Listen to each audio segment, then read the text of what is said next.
I'd like to welcome everyone to our new and improved foyer and theater, and it's fitting today that we have our arts people cut the ribbon before we enter our brand new space. So,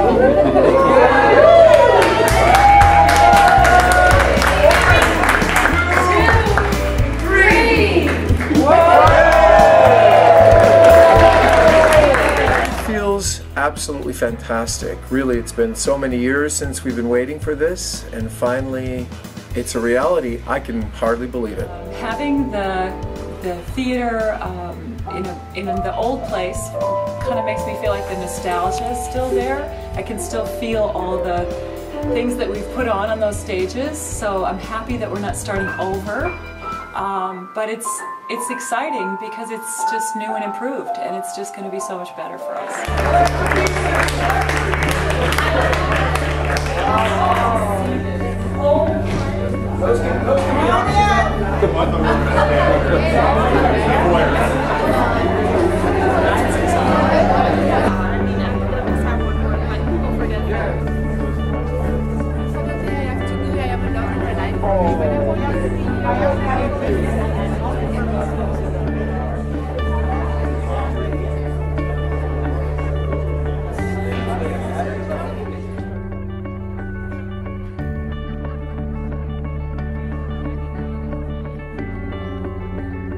Well, you know what I'm really most excited about? I am excited about the day when we can get the whole high school in the theater, in seats, with nobody in the aisles, everybody comfortable and safe.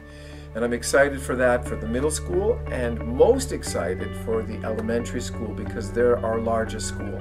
And when we eventually get our pews in there, our fixed seats that are sort of benches with backs on it, then the elementary school, the whole elementary school, because they're our largest school, will be able to see performances and have assemblies in there all together. Very exciting. Do things in-house now that we used to have to rent halls for before.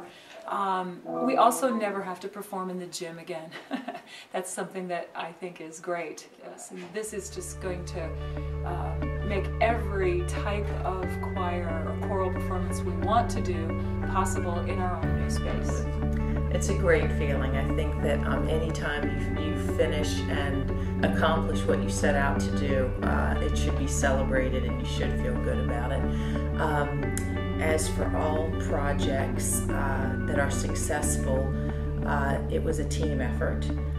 It was led by Dr. Klusnick. She is the one who had the vision to see this through, but she knew that we needed more than just the vision. We needed a very practical approach, and the one key element is that someone's in charge and that they follow a very established, prescribed process. And in this case, we first made sure that we had, that we knew what we needed. So we talked to a lot of people, and the more people you involve, the more opinions, the more solid your plan. So once we knew what we needed, and we found that out by talking to all of our arts people, then we went and found an architect who could take our ideas and show us a plan that made sense. But before we went to the architect, we also made sure we knew how much money we had, because there's no point in going out for a plan and then finding out you can't afford it. Every project has challenges. Any worthy goal, you'll eventually hit challenges. In this case, we found that our architects were not giving us the quality that we needed, the choices that we needed to be successful. They weren't sticking to our timeline. The options they gave us weren't good options. So we ended up pulling back the project from them and working with Goran, our facilities manager, and his team. And those men are exceptionally talented as electricians, as carpenters, as planners, and Goran himself started coordinating and doing the job of an architect. And our men here started doing the work, and they saved the project. And we wouldn't have opened on time today if our own people in-house hadn't stepped up. So it's constant problem solving.